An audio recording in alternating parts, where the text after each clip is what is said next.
Je m'appelle Élise Martin. J'ai 68 ans. Je vis à Nantes depuis toujours, dans la même petite maison au bout d'une rue tranquille. C'est ici que j'ai élevé ma fille, Claire.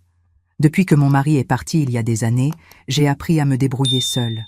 J'ai ma retraite, mes habitudes et surtout ma voiture, une petite Clio bleue que j'entretiens comme un trésor. C'est elle qui me permet d'aller au marché le samedi, de rendre visite à mes amis, de garder un peu de liberté dans une vie devenue bien calme. Ce mardi-là, je préparais le café du matin quand j'ai entendu la clé tourner dans la serrure. Je n'attendais personne. La porte s'est ouverte et Claire est entrée, suivie de son mari, Michel, et de sa belle-mère, Monique. Ils n'avaient même pas pris la peine de frapper. Claire avait ce ton sérieux qu'elle prend quand elle a quelque chose à m'imposer. Michel regardait son téléphone comme toujours. Monique observait tout autour d'elle avec cet air de supériorité qu'elle traîne partout. « Maman, il faut qu'on parle », a dit Claire en posant son sac sur la table de la cuisine. Je me suis assise en face d'eux, un peu surprise. Je pensais qu'ils venaient en m'annoncer quelque chose de banal, peut-être un projet de vacances. Mais non. Claire a pris une grande respiration, comme si elle s'apprêtait à me faire avaler une pilule amère. « Nous avons décidé que tu n'as plus besoin de ta voiture. Michel l'a déjà vendue à Jean-Michel Lefebvre, le garagiste près du marché. J'ai cru que j'avais mal entendu. »« Vendu… quoi ?»« Ma voiture ?» Ma voix tremblait. J'ai senti une chaleur me monter au visage. Michel n'a même pas levé la tête. Il a ajouté calmement : « Oui, c'était plus raisonnable. À ton âge, conduire devient dangereux. Et puis, on avait besoin d'un peu d'argent pour le voyage à la mer. » Je n'ai rien dit tout de suite. Le silence s'est étiré entre nous, lourd, étouffant. La bouilloire sifflait derrière moi, comme un cri qui sortait à ma place. Ma voiture, achetée avec 6 mois de ma retraite, que j'entretenais chaque année au garage, que je lavais moi-même tous les dimanches. Elle n'était pas qu'un moyen de transport. Elle était ma preuve d'indépendance, mon souffle d'air libre. « Et l'argent ?» ai-je demandé doucement. Claire a baissé les yeux. « On l'a déjà utilisé. Tu comprendras plus tard. » Monique, qui n'avait encore rien dit, a pris ce ton paternaliste qu'elle aime tant. « Élise, ma chère, à notre âge, il faut être prudente. Conduire seule, ce n'est plus raisonnable. Tu devrais te reposer, laisser les jeunes s'occuper de toi. » J'ai serré la tasse entre mes mains pour ne pas trembler. Cette femme, qui n'a jamais travaillé un jour de sa vie, me donnait des leçons sur la prudence. J'ai voulu répondre, mais les mots sont restés coincés dans ma gorge. Je les ai regardés tous les trois, ma fille, mon gendre et cette belle-mère envahissante. 3 personnes qui venèrent de décider, sans même me consulter, que ma liberté ne m'appartenait plus. « Et quand j'aurai besoin d'aller quelque part ?» ai-je fini par dire. « Il y a des taxis, maman », a répondu Claire d'un ton sec. « Ou bien tu fais livrer ce dont tu as besoin. On a tout prévu. Tout prévu. Comme si ma vie était un problème à résoudre. Comme si mes choix étaient secondaires. » J'ai senti mes yeux se remplir de larmes, mais je me suis retenue. Je ne voulais pas leur donner cette satisfaction. J'ai simplement hoché la tête, calmement, comme si tout cela me glissait dessus. « C'est mieux pour toi, maman », a ajouté Michel. La voiture commençait à vieillir. Et puis, elle n'était plus très sûre. Vieux, dangereux, inutile. Voilà comment il me voyait, désormais. J'ai regardé par la fenêtre. La lumière grise de Nantes tombait sur le petit jardin que j'entretiens seul depuis 15 ans. Tout ce que je possède, je l'ai gagné à la sueur de mon front. Et maintenant, on venait me voler sans honte sous prétexte de me protéger. Quand ils sont partis, la maison m'a semblé immense et vide. Le silence me pesait. Je suis restée debout un long moment, la main sur le dossier de la chaise où Claire s'était assise. Puis j'ai respiré profondément. Ils croient que je vais accepter ça. Ils pensent que parce que j'ai des cheveux blancs, je vais baisser la tête. Mais ce qu'ils ignorent, c'est que j'ai encore la tête bien droite. Et si on m'a volé mon volant, on ne me volera pas ma dignité. Ce jour-là, sans le savoir, ils ont déclenché quelque chose que même eux ne pourront pas arrêter. Mais avant de continuer, vérifiez si vous êtes déjà abonné à la chaîne et dites-nous en commentaire de quelle ville ou pays vous nous regardez. Nous aimons beaucoup savoir jusqu'où nos histoires voyagent. Après leur départ, le silence a pris toute la maison. Ce genre de silence lourd, qui s'installe jusque dans les murs. J'ai marché un peu sans savoir quoi faire, en ramassant machinalement les tasses qu'ils avaient laissées sur la table. L'odeur du café froid me donnait la nausée. Tout semblait étranger. Même la lumière de la cuisine me paraissait différente, plus froide. Je me suis assise et j'ai enfin laissé sortir un soupir long, comme si je venais de retenir ma respiration pendant des heures. J'ai regardé mes mains. Elles tremblaient un peu. C'étaient les mêmes mains qui avaient conduit des milliers de kilomètres sans un seul accident, les mêmes qui avaient réparé le jardin, fait pousser mes roses et payé mes factures. Et pourtant, aux yeux de ma propre fille, elle n'était plus capable de tenir un volant. J'ai voulu pleurer, mais rien n'est venu. Peut-être que j'étais trop en colère pour ça. J'ai pris le téléphone et j'ai composé le numéro de Colette Bernard, ma voisine et amie depuis plus de 30 ans. Elle a toujours eu cette façon de me parler sans tourner autour du pot. « Allô, Colette ? C'est Élise. Tu as une minute ?» Sa voix, pleine de chaleur, m'a tout de suite fait du bien. « Bien sûr, ma vieille. Qu'est-ce qui se passe ? Tu as une voix bizarre. Je lui ai tout raconté. Mot pour mot. Comment Claire et Michel étaient venus, comment ils avaient décidé pour moi, comment ma voiture avait disparu sans même que je sois au courant. Colette ne m'a pas interrompu. J'entendais juste de temps en temps un petit « oh là là » ou un souffle d'indignation. Quand j'ai eu fini, elle est restée silencieuse un moment, puis elle a dit d'une voix ferme « Élise, ce qu'ils ont fait, ce n'est pas seulement honteux, c'est un abus de confiance. » Un abus de confiance ? Oui. En droit, ça veut dire qu'ils ont utilisé tes biens sans ton autorisation. Même si ce sont tes proches, c'est puni par la loi. Ils n'avaient pas le droit de vendre ta voiture sans ton accord écrit. Ces mots m'ont fait l'effet d'une gifle, mais pas douloureuse. Une gifle qui réveille. Je n'avais pas pensé à la loi, à mes droits. J'avais juste ressenti la trahison. Mais Colette avait raison. Ce qu'ils avaient fait n'était pas seulement injuste, c'était illégal. « Et qu'est-ce que je peux faire maintenant ?» ai-je demandé. « D'abord, tu te calmes, » m'a-t-elle répondu. « Tu bois un thé, tu respires, et demain matin, tu vas à ta banque. Tu regardes exactement ce que tu as, tu vérifies que personne n'a touché à ton compte. Après ça, tu prends rendez-vous avec un avocat. J'en connais un très bien, maître Dupont.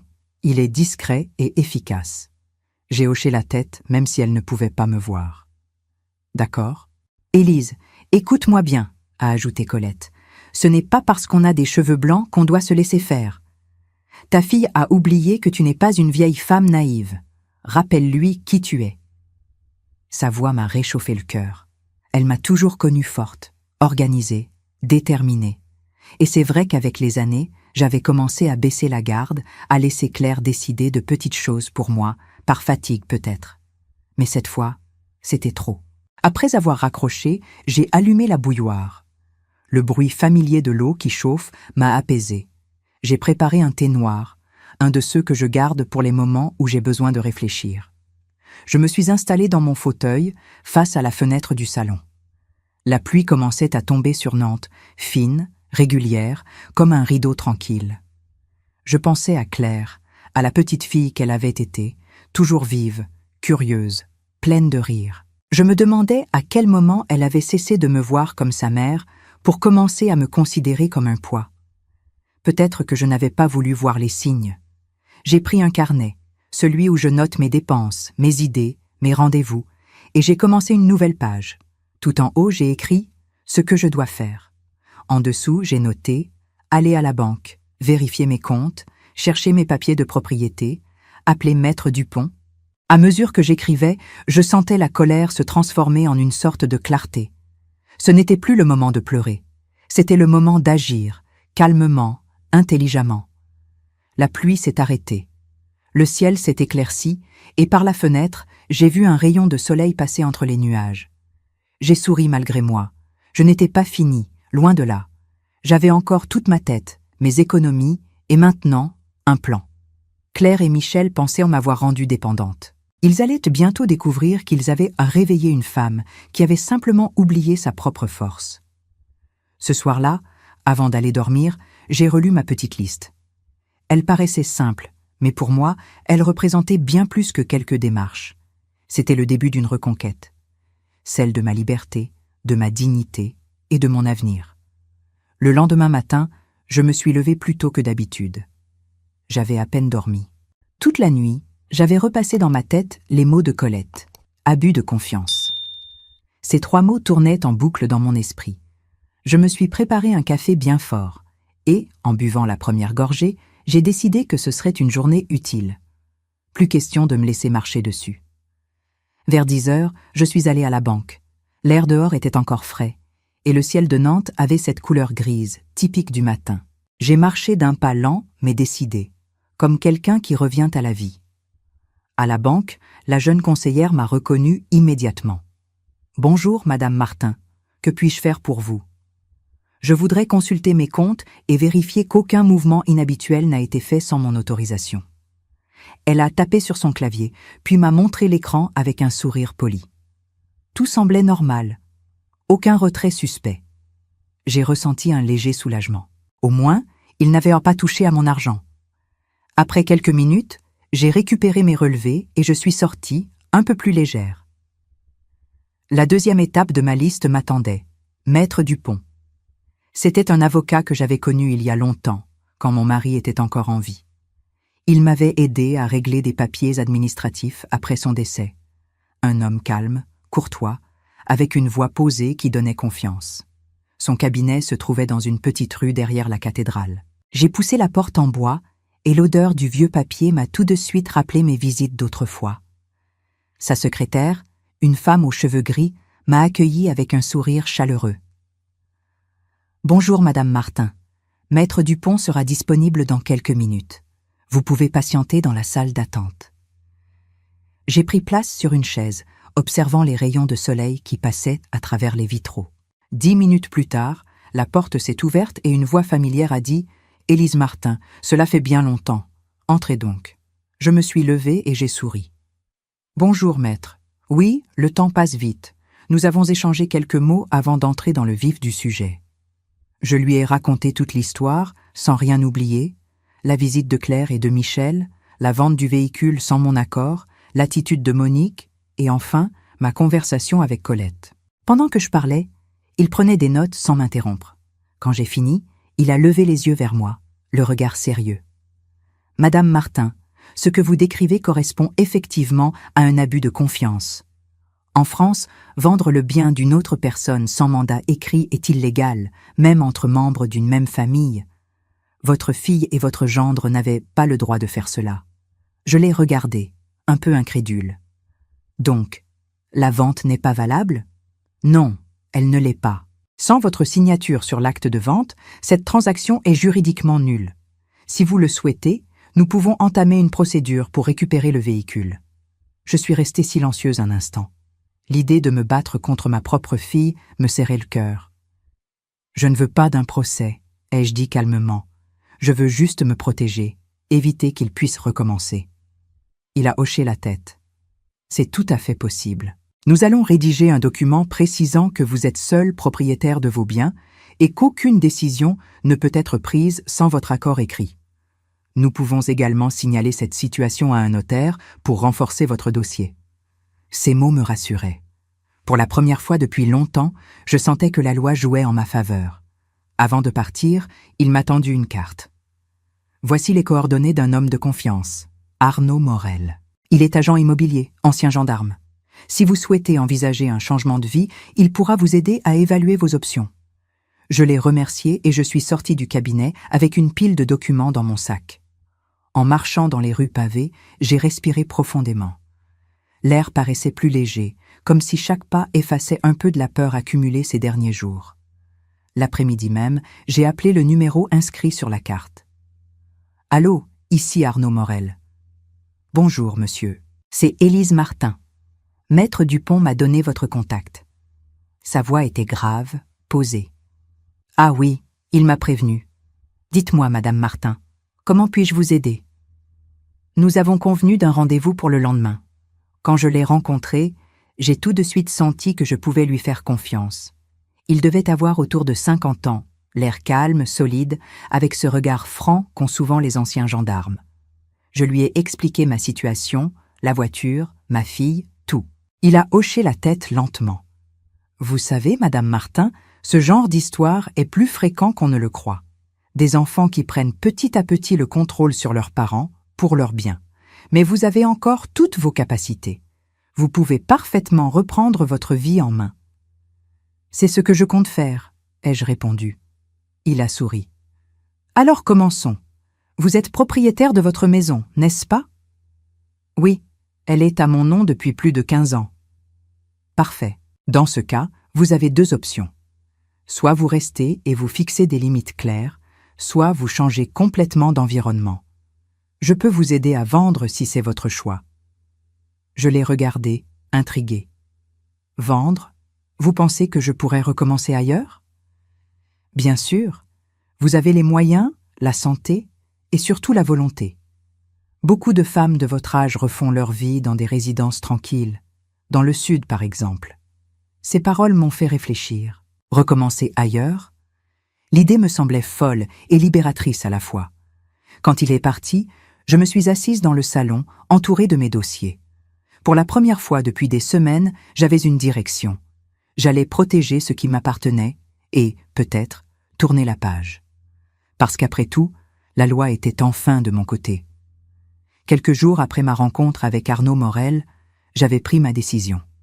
Claire et Michel étaient partis en voyage, comme prévu. Ils profitaient du soleil, payés avec l'argent de ma voiture, et moi, j'avais décidé de profiter du silence pour agir. C'était le moment parfait pour tourner la page sans confrontation inutile. Je suis allée voir Arnaud à son agence. Il m'a accueilli avec son éternel calme et m'a montré plusieurs dossiers. Regardez, Madame Martin, voici quelques appartements dans le sud, des endroits calmes, lumineux, avec des voisins agréables. Beaucoup de retraités actifs, des gens comme vous. Sur les photos, j'ai vu un petit 2 pièces à Montpellier. Une résidence tranquille, un jardin collectif, des volets blancs et des murs couleur sable. Rien de prétentieux, mais propre, clair, vivant. En regardant l'image, j'ai senti quelque chose se réveiller en moi. Ce lieu respirait la paix. Celui-ci, ai-je dit, c'est celui-là. Arnaud a souri. Très bon choix. Et bonne nouvelle, il est disponible immédiatement. Les jours suivants ont passé à toute vitesse. Je suis allé voir mon notaire. Maître Dupont m'a aidé à préparer tous les papiers nécessaires pour la location. J'ai signé, sans hésiter. Tout était en règle, à mon nom. Cette fois, personne ne déciderait à ma place. Je n'ai rien dit à Claire, pas un mot. Elle m'avait appris à quel point le silence pouvait être une arme. Je me suis contentée de lui envoyer un message banal avant leur départ. Profitez bien de vos vacances. C'était sincère. Plus il restait loin, plus j'avais de temps pour construire ma nouvelle vie. J'ai contacté une petite société de déménagement discrète. 2 hommes polis, efficaces, qui ne posaient pas de questions. Je leur ai dit, je veux que tout soit prêt d'ici la fin de la semaine. Pas un mot aux voisins, s'il vous plaît. Ils ont hoché la tête. Pendant qu'ils emballaient mes affaires, j'ai choisi soigneusement ce que j'allais emporter. Mes livres, mes photos, mon fauteuil préféré, ma vaisselle ancienne. Rien d'encombrant, rien d'inutile. J'ai laissé derrière moi tout ce qui ne me ressemblait plus. Les meubles modernes que Claire avait choisis pour actualiser la maison, les rideaux gris qu'elle trouvait plus neutres. Je reprenais possession de mon goût, de mon espace, de ma vie. Le matin du départ, je me suis levée avant le soleil. J'ai fait le tour de la maison une dernière fois. Chaque pièce avait une histoire, mais aucune ne me retenait vraiment. J'ai regardé le jardin que j'avais planté moi-même. Les roses étaient en fleurs. J'ai cueilli une seule, la plus belle, et je l'ai glissée dans un livre. Un souvenir, mais pas un regret. Le trajet jusqu'à Montpellier a été long, mais paisible. Le paysage changeait peu à peu. Les nuages de Nantes laissaient place à la lumière du sud. Quand j'ai vu les premiers platanes et les toits ocre, j'ai su que j'avais bien fait. Arnaud m'attendait à l'entrée de la résidence. « Bienvenue à Montpellier, Madame Martin. » Il m'a tendu les clés avec un sourire sincère.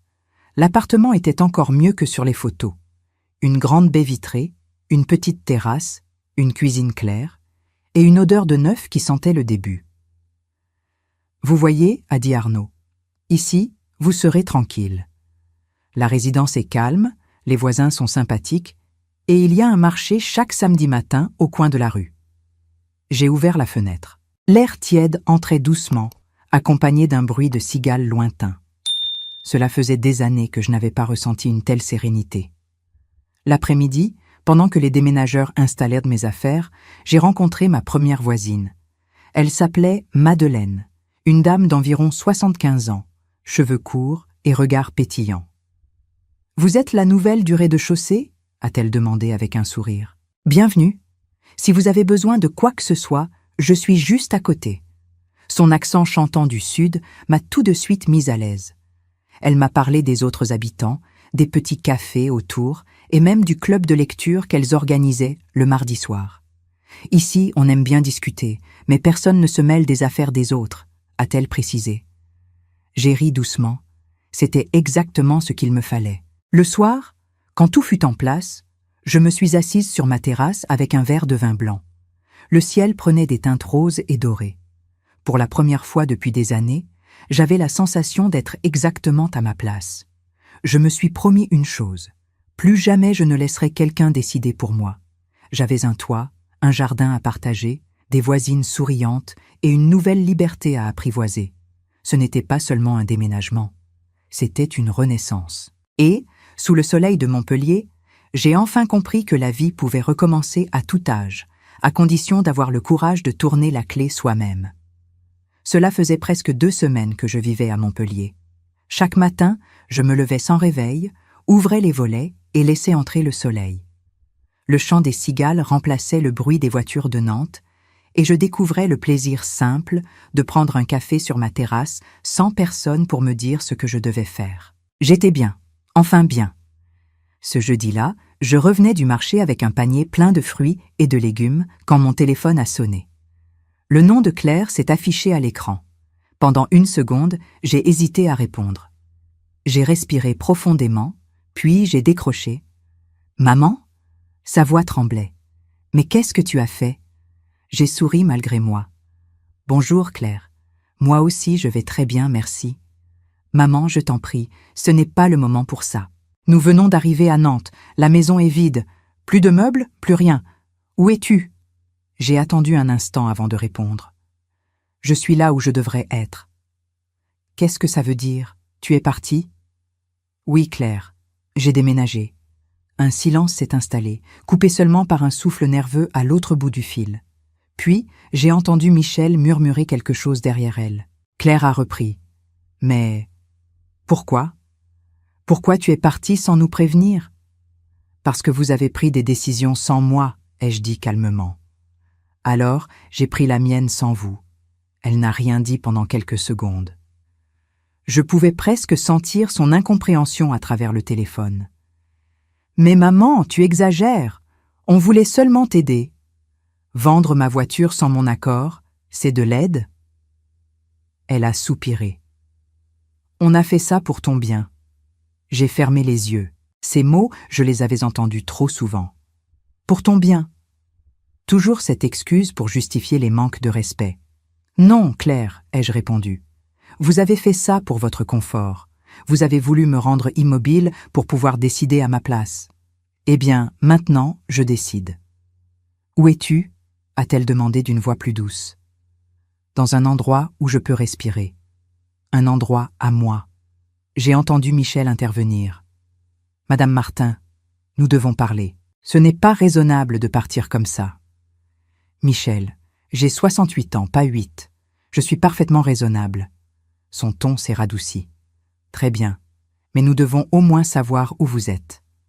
Non, pas pour l'instant. J'ai besoin de temps, et j'ai besoin que vous compreniez que je ne suis pas une enfant. Il y a eu un long silence. J'ai cru qu'ils allaient se raccrocher, mais Claire a repris, sa voix plus hésitante. « Maman, est-ce que tu vas bien ?»« Oui. Je vais très bien, mieux que depuis longtemps. Je l'ai entendue renifler. Peut-être qu'elle pleurait, ou peut-être qu'elle réalisait enfin quelque chose.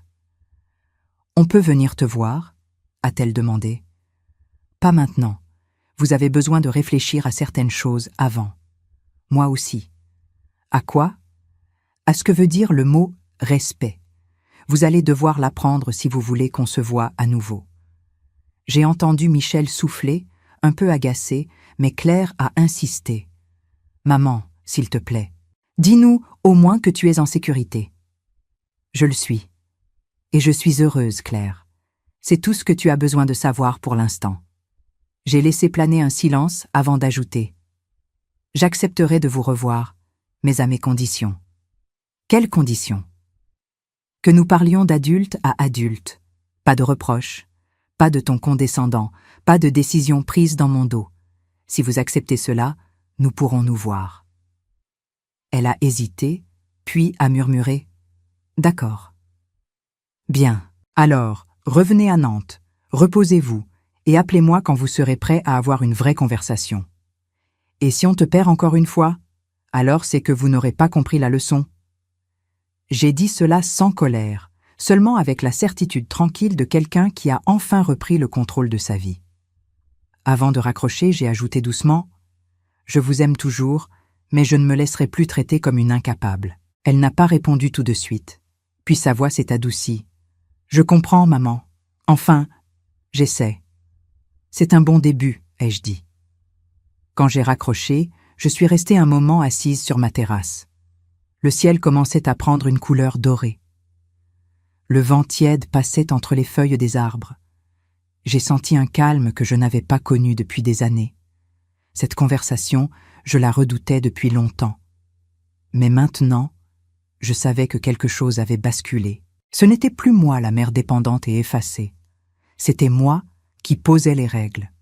Et, pour la première fois, Claire les avait acceptées. Je me suis servi un verre de vin et j'ai souri. La table venait de tourner et cette fois, c'était moi qui tenais les cartes. 3 mois ont passé depuis mon installation à Montpellier. Le temps file vite quand on vit à son rythme. Chaque matin, je me lève sans précipitation, j'ouvre les volets et je regarde la lumière du sud inonder la pièce. Le soleil, ici, a quelque chose de différent, plus franc, plus chaud, presque bienveillant. J'ai pris l'habitude de déjeuner sur ma terrasse, un bol de café à la main, entouré de mes plantes. J'en ai acheté plusieurs, des géraniums, un petit citronnier et un jasmin qui grimpe le long du mur. C'est devenu mon rituel, ma manière de commencer la journée en paix.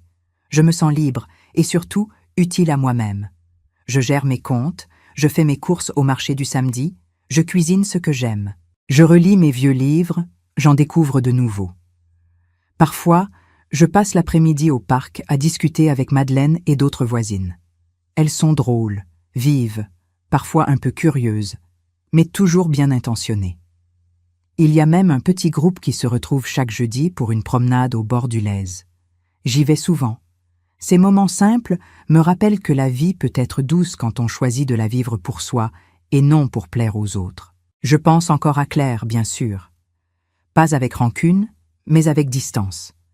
Nous avons échangé quelques messages, courtois, parfois tendres. Elle me demandait comment j'allais. Je répondais que tout allait bien, rien de plus, jusqu'à ce jour d'octobre où elle m'a appelé. « Maman, nous aimerions venir te voir. » Sa voix était posée, sans l'urgence ni le ton autoritaire d'avant. J'ai senti que le moment était venu. « D'accord, » ai-je répondu calmement. « Venez samedi, dans l'après-midi. » Ils sont arrivés pile à l'heure, ce qui m'a fait sourire. Quand j'ai ouvert la porte, j'ai vu dans leurs yeux quelque chose que je n'avais pas vu depuis longtemps. Du respect, peut-être un peu d'humilité aussi. Claire m'a serré dans ses bras, timidement. Michel, lui, avait l'air nerveux, mais poli. « C'est très joli ici », a-t-il dit en regardant autour de lui. « Merci », ai-je répondu. « C'est petit, mais c'est à mon goût. » Je les ai invités à s'asseoir sur la terrasse. J'avais préparé une tarte aux pommes et du café. L'ambiance était calme, presque fragile. Personne ne savait vraiment par où commencer. Finalement, Claire a pris la parole. « Maman, je voulais te dire que j'ai beaucoup réfléchi depuis la dernière fois. Ce que nous avons fait était mal. On croyait te protéger, mais on t'a blessée. » Je l'ai regardée, sans la couper. « Je te crois, Claire. Mais tu comprends maintenant pourquoi j'ai eu besoin de partir ?» Elle a hoché la tête. « Oui, je comprends que tu voulais retrouver ta liberté. » Michel a ajouté « Et tu avais raison. On ne s'en rendait pas compte, mais on te parlait comme si tu n'étais plus capable de rien. » Ces mots m'ont surprise par leur sincérité. Je les ai laissés parler, vider leur sac. Puis j'ai posé ma tasse et j'ai dit doucement « Vous savez, Le respect, ce n'est pas quelque chose qu'on réclame. C'est quelque chose qu'on impose en se tenant droite. J'ai passé trop d'années à croire que céder, c'était aimer. En réalité, c'était m'effacer. Il m'écoutait attentivement. Claire avait les yeux brillants. « Alors, comment veux-tu qu'on fasse maintenant ?» a-t-elle demandé. « Simplement, si vous venez ici, vous serez mes invités. Vous ne déciderez de rien à ma place. Et moi, je ne me mêlerai pas de votre vie. On s'aimera, mais avec des limites. C'est ce que les adultes font. » Michel a souri légèrement. « C'est juste. Nous avons parlé encore longtemps, calmement. Pas de reproches, pas de cris. Seulement des phrases honnêtes, posées. J'avais attendu ce moment sans le savoir. Quand ils sont partis, le soleil commençait à descendre. Claire m'a serré une nouvelle fois dans ses bras, plus fort cette fois. « Je suis fière de toi, maman. » Je lui ai répondu en souriant. « Et moi, je suis contente que tu me vois enfin comme une femme, pas comme une enfant à surveiller. » Quand la porte s'est refermée, j'ai ressenti un mélange étrange de légèreté et de paix. Ce n'était pas une victoire, mais un équilibre retrouvé. Les semaines suivantes, nous avons continué à nous parler. De vraies conversations, sans tension. Parfois, il me téléphone juste pour prendre des nouvelles. Rien d'envahissant. Ils ont compris, je crois, que mon bonheur ne dépendait plus d'eux. Aujourd'hui, ma vie est simple. Le matin, je marche jusqu'à la boulangerie du coin. Je bavarde un peu avec le vendeur. L'après-midi, je peins ou je lis sur ma terrasse. Et le soir, je regarde le ciel de Montpellier s'embraser avant de tomber dans la douceur du crépuscule. Je ne suis plus la femme effacée qu'il croyait connaître. J'ai retrouvé ma voix, ma place, ma dignité. Le respect, je ne l'attends plus des autres. Je le vis chaque jour dans ma manière d'être et de choisir. Parce qu'au fond, vieillir ne veut pas dire renoncer. Vieillir, c'est apprendre enfin à se faire respecter. Si cette histoire a touché votre cœur, répondez ici dans les commentaires. À ma place, qu'auriez-vous fait? N'oubliez pas de regarder la prochaine vidéo qui apparaît sur votre écran. Elle apporte un rebondissement surprenant et émouvant qui vous captivera du début à la fin.